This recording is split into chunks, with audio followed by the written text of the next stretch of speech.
بہاولپور سے بھائی عبداللہ صاحب نے سوال لکھا ہے۔ وہ لکھتے ہیں مفتی صاحب ہمارا سوال یہ ہے کہ جو عامل حضرات موکلوں کی بات کرتے ہیں اور پھر ان کے کھانے کے لیے ہانڈیاں لیتے ہیں، ان موکلوں کی کیا حقیقت ہے؟ کیا موکلوں کے ذریعے بگڑے کام بن جاتے ہیں؟ ہمارے ہاں کچھ عامل موکلوں کے نام پر کالے بکرے بھی لیتے ہیں، کیا واقعی کالے بکرے میں کوئی خاص بات ہوتی ہے؟ عبداللہ: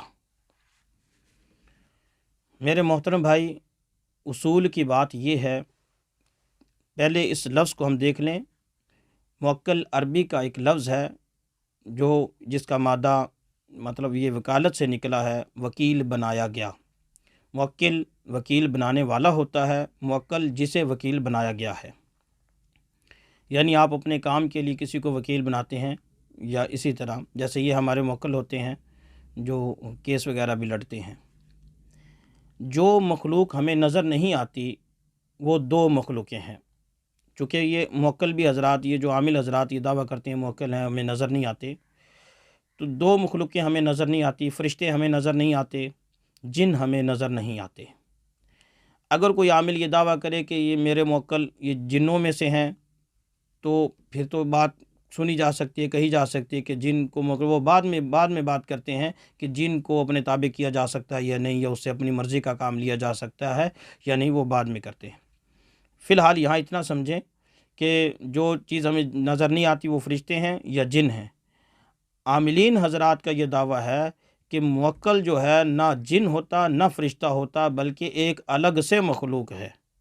تو یہ دعویٰ بالکل جھوٹا ہے اور غلط ہے، اس کی کوئی حقیقت نہیں، موکلوں کی کوئی حقیقت نہیں۔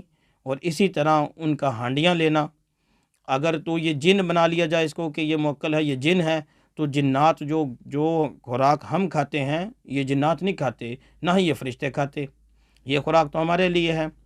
جنات، حدیث مبارکہ میں آتا ہے، نبی کریم صلی اللہ علیہ وسلم نے ارشاد فرمایا کہ ہڈی سے استنجا نہ کریں کہ تمہارے بھائی جنوں کی خوراک ہے۔ اور اسی طرح ایک حدیث میں آتا ہے، بلکہ اسی حدیث کے ایک دوسرے جز میں آتا ہے کہ لید جو ہے، گوبر، یہ بھی جن کھاتے ہیں۔ تو ہڈیاں اور گوبر کھانا تو یہ ان کی خوراک ہو سکتا ہے، کالے بکرے کا گوشت یہ موکل کی خوراک نہیں ہو سکتا، البتہ موکل کی خوراک ہو سکتا ہے، یعنی عامل کی خوراک ہو سکتا ہے۔ عامل کی ضرورت اس سے پوری ہو سکتی ہے، موکل کی ضرورت اس سے پوری نہیں ہو سکتی۔ تو یہ عاملین کی گھڑی ہوئی باتیں ہیں۔ کالے بکروں سے کوئی کام نہیں بنتے، کالے بکرے میں کوئی ایسی خاص بات نہیں ہے کہ کالا بکرا ہی دیا جائے گا۔ وہ صرف مطمئن کرنے کے لیے کہتے ہیں، چاہیے عامل کو بکرا ہوتا ہے، وہ بکرا لینا چاہ رہا ہوتا ہے آپ سے۔